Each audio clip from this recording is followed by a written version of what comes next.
Yeah, Shriram. Let's look at this reading comprehension passage. As usual, in reading comprehension, I've been telling you that you should always read the question first so that you are more focused on finding an answer for that. Otherwise, there is always a risk of reading too much and understanding too much, and on which perhaps there is no question. It can be inferred from the passage. Now, whenever the question is an inference question, remember that the answer usually is a paraphrasing of a sentence that is already there in the passage. Or, for example, if the word universal is there in the passage, the answer could have a word that is synonymous with universal, like worldly or cosmopolitan. You might find cosmopolitan in the passage and the answer will have worldly, right? So this is how inference questions are. It can be inferred from the passage that the manufacturing and agriculture sectors in the United States following the Second World War differed in which of the following respects. How did these two things differ? Okay, that's the question. Now let's go. While indicates a contrast. Whenever you see keywords anywhere in a GRE RC passage, you should be alert to the possibility that there is a question coming. While most scholarship on women's employment in the United States recognizes that the Second World War dramatically, that means extremely, changed the role of women in the workforce, these studies also acknowledge that few women, that means hardly any, remained in the manufacturing jobs once men returned from the war. Okay, so that means women left the manufacturing, though of course the women's employment scenario changed dramatically, but women did not stay back in the manufacturing. Okay, ఇలాగ మనం మాట్లాడుకుంటూ ఉండాలి. మనం RC చదువుతున్నప్పుడు మనతో మనము converse చేసుకుంటూ ఉండాలి. కానీ స్లోగా చదివితే మళ్ళీ కష్టం, టైం సరిపోదు. బట్ అన్నాడు కీవర్డ్. సో ఈ సెంటెన్స్ మీద కూడా 2 క్వశ్చన్లు ఉన్నాయి. ఎన్ని క్వశ్చన్లు ఉంటాయో కూడా మనకు తెలియదు. సో ఒకప్పుడు పెద్ద ప్యాసేజ్కి ఒకటే క్వశ్చన్ పడవచ్చు. But in agriculture, unlike other industries where women were viewed as temporary workers, women's employment did not end with the war. Okay, అగ్రికల్చర్లో మటుకు విమెన్ కంటిన్యూ అయ్యారు, ఉద్యోగాలు వదిలిపోలేదు. Okay, instead the expansion of agriculture and a steady increase in the number of male farm workers combined to cause the industry to hire more women in the post-war years. Okay, so post war ఇయర్స్లో అగ్రికల్చర్లో ఇంకా ఎక్కువ మంది ఆడవాళ్ళు join అయ్యారు. కన్సిక్వెంట్లీ కాబట్టి పరిణామముగా the 1950s saw a growing number of women engaged in farm labor, even though rhetoric in the popular media called for the return of women to domestic life. Okay, rhetoric means art of public speaking. Now rhetoric in the popular media, that means all these news channels, they perhaps were very conservative and they were taking the narrative that women should stay at home. So చాలా రిగ్రెసివ్గా మీడియాలో చాలా regressive outlook పెట్టుకున్నారు ఆడవాళ్ళ గురించి అని చెప్తున్నాడు ఇక్కడ. So ఇప్పుడు 6th క్వశ్చన్కి ఆన్సర్ ఏమేమవచ్చు? క్వశ్చన్ మళ్ళీ చదువుతున్నా.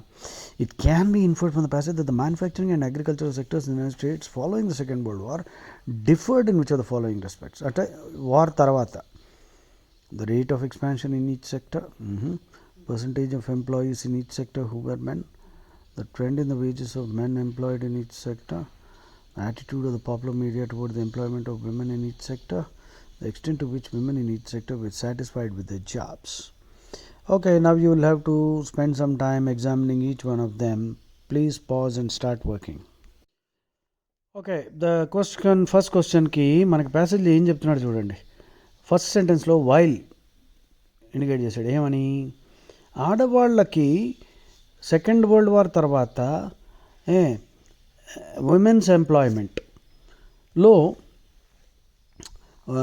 చాలా డ్రమాటిక్, అంటే చాలా ఎక్స్ట్రీమ్ సిగ్నిఫికెంట్ మార్పులు వచ్చాయి. కానీ ఇంకో విషయం కూడా ఉంది. మ్యానుఫ్యాక్చరింగ్లో ఆడవాళ్ళు తగ్గిపోయారు. మ్యానుఫ్యాక్చరింగ్ ఫ్యాక్టరీ బిజినెస్లో మ్యానుఫ్యాక్చరింగ్ సెక్టర్లో ఆడవాళ్ళ నెంబర్ తగ్గిపోయింది. కానీ అగ్రికల్చర్లో ఒకప్పుడు విమెన్ని టెంపరీ వర్కర్స్గా పెట్టుకునేవారు, కానీ అక్కడ విమెన్ ఏమైంది నెక్స్ట్ సెంటెన్స్లో ఇన్స్టెడ్ అక్కడ చెప్తున్నాడు అగ్రికల్చర్ ఎక్స్పాండ్ అవ్వడం, తర్వాత decrease in the number of male farmer workers, males అగ్రికల్చర్లో తగ్గిపోయారు కాబట్టి అగ్రికల్చర్లో ఆడవాళ్ళని ఎక్కువ మందిని రిక్రూట్ చేసుకున్నారు. సో కాబట్టి ఫైనల్గా 1950s కల్లా growing number of women engaged in farm labour. కాకపోతే మీడియాలో ఆడవాళ్ళు అసలు పనే చేయకూడదు, ఇంట్లో ఉంటే చాలు అని మాట్లాడుతున్నారు మీడియాలో. అది చాలా రిగ్రెసివ్గా ఉంది. సో ఇక్కడ ఫస్ట్ క్వశ్చన్కి మళ్ళీ క్వశ్చన్ చూసామనుకో, ఇట్ కెన్ బి ఇన్ఫర్డ్. మొత్తం ప్యాసేజ్ నుంచి మనం ఏం అనుకోవచ్చు అంటే మ్యానుఫ్యాక్చరింగ్ అగ్రికల్చర్ సెక్టార్లో వార్ తర్వాత ఈ రెండు సెక్టార్లో తేడా ఏంటి, తేడా ఏమొచ్చింది అంటే మొత్తానికి మనకేం చెప్పాడు, ఆడవాళ్ళు మ్యానుఫ్యాక్చరింగ్ జాబ్స్ వదిలేశారు, అగ్రికల్చర్లో ఎక్కువ ఆడవాళ్ళని రిక్రూట్ చేయబడుతోంది. So the rate of expansion in each sector కాదు, the percentage of employees in each sector who were men. ఫామ్లో అగ్రికల్చర్లో మగవాళ్ళు తగ్గిపోయారు, ఆడవాళ్ళ నెంబర్ పెరిగిపోయింది అని చెప్పాడుగా. సో ద ఆన్సర్ బి అవ్వాలి. సి చూద్దాం. The trend in the wages for, అసలు వేజెస్ గురించి అసలు డిస్కషన్ ఎక్కడ వచ్చిందిరా? ఆడవాళ్ళకి ఎంత ఇచ్చేవారు శాలరీ, మగవాళ్ళకి ఎంత ఇస్తున్నారు శాలరీ, అదే శాలరీ వేజ్ గురించి ఏమైనా మాట్లాడా? అసలు పనికిరాదు. D the attitude of the popular media toward the employment of women in each sector. ఇదేంటి క్వశ్చన్ ఏంటి, క్వశ్చన్ ఏంటి, క్వశ్చన్ ఏంటి మళ్ళీ చూసుకో, కన్ఫ్యూజన్లు వస్తున్నాయంటే నువ్వు క్వశ్చన్ చూసుకోవాలి. క్వశ్చన్ ఏంటి, మ్యానుఫ్యాక్చరింగ్కి అగ్రికల్చర్ సెక్టార్కి సెకండ్ వరల్డ్ వార్ తర్వాత ఈ రెండిటికి తేడా ఏంటి, ఈ రెండిట్లో తేడా ఏంటి, what is the difference between this manufacturing sector, agriculture sector.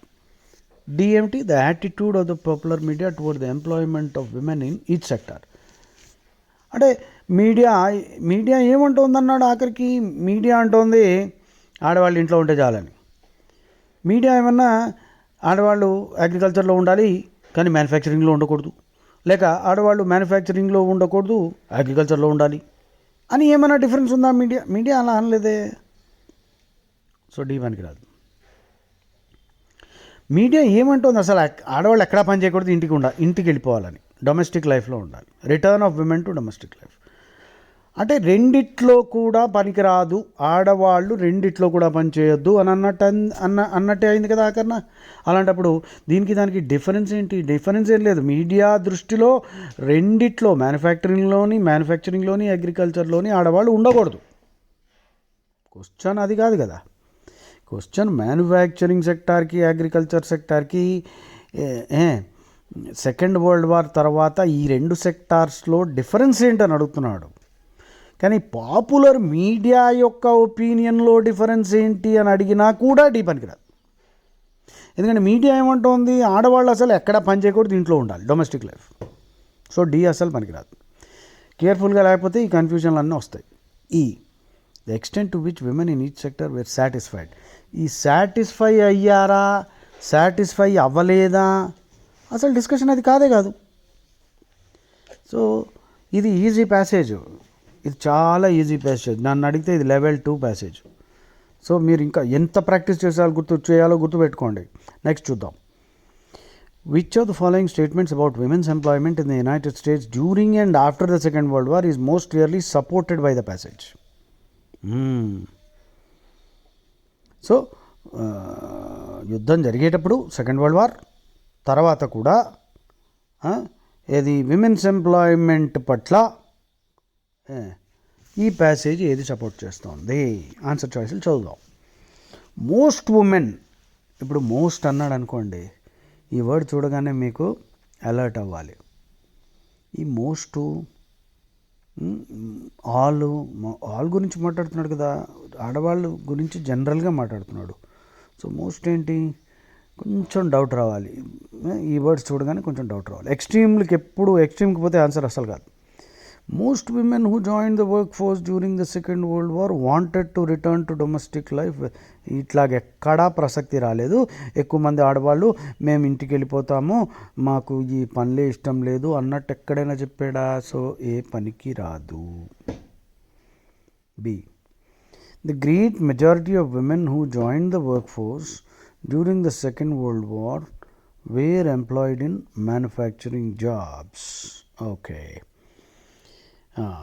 ఇది కరెక్టా? Is that supported? చూద్దాం. ఏమన్నాడు? Few women remained in the manufacturing. Second world war first sentence చూసుకోండి. While most scholarship on women's employment in the US recognizes that second world war dramatically change the role. Second world war వలన ఆడవాళ్ళ రోల్లో చాలా గొప్ప మార్పులు వచ్చేసాయి. కానీ few women అంటే చాలా తక్కువ మంది మ్యానుఫ్యాక్చరింగ్లో ఉండిపోయారు. యుద్ధం అయిన తర్వాత, అంటే యుద్ధం జరుగుతున్నప్పుడు ఏమనుకోవాలి, యుద్ధం జరుగుతున్నప్పుడు ఆడవాళ్ళు ఎక్కువ మంది ఉన్నారు. యుద్ధం అయిన తర్వాత ఆడవాళ్ళు మ్యానుఫ్యాక్చరింగ్ జాబ్స్ వదిలేశారు, మగవాళ్ళు మళ్ళీ మ్యానుఫ్యాక్చరింగ్ జాబ్స్లోకి వచ్చేసారు. సో అని చెప్పినట్టు కదా. So the great majority of women who join the work force during were employed in manufacturing jobs అవ్వచ్చు కదా. ఎందుకంటే అక్కడి నుంచి క్వశ్చన్ ఏంటి? డ్యూరింగ్ అండ్ ఆఫ్టర్ అన్నాడు. డ్యూరింగ్ అండ్ ఆఫ్టర్ ఇది కరెక్టా? Employed the great majority were. After అయితే కాదుగా, ఆఫ్టర్ అయితే వదిలేశారుగా. సో బి అయ్యే ఛాన్స్ లేదు. ఆఫ్టర్ ద వార్ ఆడవాళ్ళు వదిలేసి మళ్ళీ అగ్రికల్చర్కి వెళ్ళిపోయారని చెప్పాడుగా. సో బి ఆన్సర్ లాగా అయితే కనిపించలేదు, ఎందుకంటే బి సపోర్ట్ కావట్లేదు, బీని అపోజ్ చేస్తున్నట్టుంది. సి చూద్దాం. The end of the second world war was followed by large scale transfer. ఏంటి ట్రాన్స్ఫర్? ఆడ్గా వస్తాయి వర్డ్స్. ఇది ట్రాన్స్ఫర్ చేశారా, వాళ్ళు వదిలేసి వెళ్ళిపోయారా? వాళ్ళు వదిలేసి వెళ్ళిపోయారు. ట్రాన్స్ఫర్ ఏంట్రా? Transfer of women workers from, పోనీ లూజ్గా మీనింగ్ తీసుకుందామా. The end of the second world war was followed by large scale transfer of women workers from man. ఎవరు ట్రాన్స్ఫర్ చేశాడు? ఓకే, అయి ఉండొచ్చు. ట్రాన్స్ఫర్ చేయకపోయినా ట్రాన్స్ఫర్ ఏనండి జరిగింది. సో క్వశ్చన్ ఏంటి? డ్యూరింగ్ అండ్ ఆఫ్టర్ అడుగుతూ ఉంటే C is only talking about at the end. Question during and after అడుగుతూ ఉంటే సి అట్ ది ఎండ్ గురించి చెప్తున్నాడు. సో క్వశ్చన్కి ఇది ఆన్సరా? సరే, సి కూడా బాగాలేదనిపిస్తుంది. డి చూద్దాం. The increase in women's employment that accompanied the Second World War was longer lasting in agriculture than it was in manufacturing. ఇది బాగుంది. ఇది డ్యూరింగ్ అండ్ ఆఫ్టర్ రెండిటి గురించి చెప్తోంది. Increase was longer lasting in agriculture than it was in manufacturing. Correct. మ్యానుఫ్యాక్చరింగ్లో accompanied the second world war, అంటే second world war start అవ్వడంతో ఆడవాళ్ళ సంఖ్య మ్యానుఫ్యాక్చరింగ్లో పడిపోయింది. లాంగర్ లాస్టింగ్ అగ్రికల్చర్లో పడలేదు. డిడ్ నాట్ ఎండ్ అన్నాడుగా. So D looks good. E చూద్దాం. The popular media were more forceful. అక్కడే పోయింది, ఇంకా చదవక్కర్లేదు నన్ను అడిగితే. అసలు మీడియా గురించి ఆఖరికి ఒక సుత్తి కొట్టాడు. మీడియా చాలా రిగ్రెసివ్గా, రిగ్రెసివ్ అంటే ఏమిటి తెలుగులో? ప్రోగ్రెసివ్ అంటే ముందు ప్రోగ్రెస్ అవడం. రిగ్రెసివ్ అంటే తెలుగులో వర్డ్ మంచిది ఉండాలి. అంటే ప్రోగ్రెస్కి వ్యతిరేకంగా ఉన్నారు. మళ్ళీ ఈ ఫోర్స్ఫుల్ ఏంట్రా? మీడియా చాలా ఫోర్స్ఫుల్గా ఉంది, లైట్గా చెప్పారు. అలాగే ఎక్కడేం లేదే, ఇంత డిస్కషన్ ఎక్కడ రాలేదే. సో ఈ నన్ను అడిగితే మీరు శ్రద్ధగా చదివితే తొందరగా అర్థమవుతుంది. గ్రాస్ప్ వచ్చిన తర్వాత ఈ నన్ను అడిగితే నేను ఇంకా చదవడానికి రెడీగా లేను, అయిపోయింది, అక్కడే అయిపోయింది. అది ఆన్సర్ కాదు. పోనీ చదువుతా, మీ సంతోషం కోసం చదువుతున్నా. The popular media were more forceful in calling for women to join the work force. అరే అన్ని అబద్ధాలు రా బాబు. అసలు పాపులర్ మీడియా ఏమంటోంది? ఆడవాళ్ళు ఇంటికి వెళ్ళిపోవాలి, ఉద్యోగాలు చేయకూడదు. సెంటెన్స్ చదువుతున్నా చూడు. Consequently the 1950s saw a growing number of women engaged in farm labor. Farm లేబర్లో వస్తున్నారు. కానీ even though rhetoric in popular media called for the return of women to domestic life. So ఎక్కువ మంది అగ్రికల్చర్లో join అవుతున్నారు ఆడవాళ్ళు. కానీ TV స్టేషన్లో, radio స్టేషన్లో అందరూ పాపులర్ మీడియా అంటే టీవీ, రేడియో అన్నీ వచ్చేస్తాయి. అన్నిట్లో ఏంటంటే అసలు ఆడవాళ్ళు ఉద్యోగాలు చేయకూడదు, ఇంట్లో ఉండాలి, పిల్లల్ని చూసుకోవాలి, డొమెస్టిక్ లైఫ్ చూసుకోవాలి అని ఈ టీవీ ఛానల్లో, మ్యాగజైన్లో, న్యూస్ పేపర్లో, లేక రేడియో ఛానల్లో వీళ్ళందరూ ఇలా మాట్లాడుతున్నారు అన్నాడే తప్ప పాపులర్ మీడియా గురించి ఇంత ఎక్కడ చెప్పాడు నీకు? Forceful in calling for women, రండి మీరు వర్క్ ఫోర్స్ జాయిన్, మొత్తం ఆపోజిట్ అక్కడ చెప్తే ఈ ఎలా అవుతుందిరా? ఈ అసలు పనికిరాదు. మేము calling for women to join than in calling for women to return to domestic life, అస్సలు రబ్బిష్. సో ఈ 4 వర్డ్స్ చదవగానే అది పనికిరాదు అని నీకు అర్థం అయిపోవాలన్నమాట. అది ఎప్పుడు అర్థమవుతుంది? నువ్వు శ్రద్ధతో ప్యాసేజ్ చదివితే ఏమంటున్నాడో అన్నది 1 రీడింగ్లోనే నువ్వు గ్రాస్ప్ చేయగలిగితే ఇక్కడ నీకు టైం సేవ్ అవుతుంది. లేకపోతే నువ్వు మాటికి ఇది చదువుతావు, మళ్ళీ పైకి పోతావు, బోర్ కొడుతుంది. అసలు ప్యాసేజెస్ బోర్గా కొట్టేటట్టే ఉంటాయి, నీకేది ఇంట్రెస్టింగ్ ప్యాసేజ్లు ఉండవు. సో రీడింగ్ కాంప్రిహెన్షన్లో చాలా చాలా కష్టము. ఇంకా ఇది చాలా ఈజీ, ఎందుకంటే వొకాబులరీ లేదు ఇందులో. ప్యాసేజ్లు ఎట్లా పడతాయంటే బౌన్సర్ల లాగా వెళ్ళిపోతాయి. సో ఇక్కడ మళ్ళీ చూద్దాం. ఇప్పుడు క్వశ్చన్కి ఆన్సర్ ఏం పెట్టచ్చు మనం. మళ్ళీ చదువుతున్నా. Which of the following statements about women's employment in the US during and after the second world war is most clearly supported by the passage. ఇందాక మనం అన్నీ ఎలిమినేట్ చేసుకుంటూ వచ్చి డి దగ్గరే ఆగాం. The increase in women's employment that accompanied the second world war, correct, increase అయినట్టే కదా. అక్కడ ఏం చెప్పాడు? Recognise the second world war dramatically change the role of women in the work force. Few women remained in once men return from the war. అక్కడే ఉంది అంత కిటుకంతా. Once men return from the war, men war అయిన తర్వాత ఉద్యోగాలకు వచ్చారు. అప్పుడు తక్కువ మంది ఆడవాళ్ళు మ్యానుఫ్యాక్చరింగ్లో ఉన్నారు. అంటే ఏమిటి? రిటర్న్ అవ్వక ముందర ఎక్కువ మంది ఉన్నారు. అంటే ఏమిటి? ఎక్కువ మంది ఎందుకున్నారు అంటే ఎక్కువ మంది రిక్రూట్ అయి ఉండాలి. So D answer. మళ్ళీ ఏ కావాలంటే చదువుతావు చూసుకో. నేను ఎక్కువ ఇలాంటి ఈ ప్యాసేజ్ నేను ఎక్కువసేపు ఇలాగ డిస్కస్ చేయను. మీరు ఇది శ్రద్ధగా వింటే మెల్లిగా నాక్ రావాలి. మళ్ళీ most women who join the work force during the second world war wanted to, అలాగెక్కడ ఆడవాళ్ళు మేము యుద్ధంలో మేము మా మగవాళ్ళందరూ యుద్ధాలకు వెళ్ళిపోయారు కాబట్టి మేము ఉద్యోగాలకి పిల్లల్ని పోషించడానికి మేము ఏదో ఫ్యాక్టరీలో ఉద్యోగాలకు వచ్చామండి, ఇది అయిపోయిన తర్వాత మా మగవాళ్ళు అందరూ వచ్చేసారు కాబట్టి మేము ఇంటికి వెళ్ళిపోతామండి, మేము అగ్రికల్చర్లో వెళ్ళమండి అని ఎక్కడైనా అన్నాడా? అంత చెప్పాడా? ఏ పనికిరాదు. B the great majority of women, great majority అందరూ మొత్తం జనరల్గా మాట్లాడుతుంటే అక్కడే పోతుంది యాక్చువల్గా. మళ్ళీ చూద్దాం. The great majority of women who join the work force during the second world war were employed in manufacturing jobs. Yeah అవ్వచ్చు యాక్చువల్గా. ఎందుకంటే అక్కడ ఏమన్నాడు? ఎక్కువ మంది ఆడవాళ్ళు మ్యానుఫ్యాక్చరింగ్లో, great majority of women who join the work force were employed in manufacturing jobs అన్నదానికి సపోర్ట్ ఉందా? ఉన్నట్ట. సో ఇప్పుడు టగ్ ఆఫ్ వార్ బీకి డీకి వచ్చినట్టు అయింది. చూద్దాం బీకి ఎంత సపోర్ట్ ఉంది. Great majority of women who join the work force during the second world war were employed in, but question ఏంటి? డ్యూరింగ్ అండ్ ఆఫ్టర్ గురించి క్వశ్చన్ అడుగుతూ ఉంటే బీ డ్యూరింగ్ ఒకటే చెప్తోందిగా, ఆఫ్టర్ గురించి చెప్పట్లేదుగా.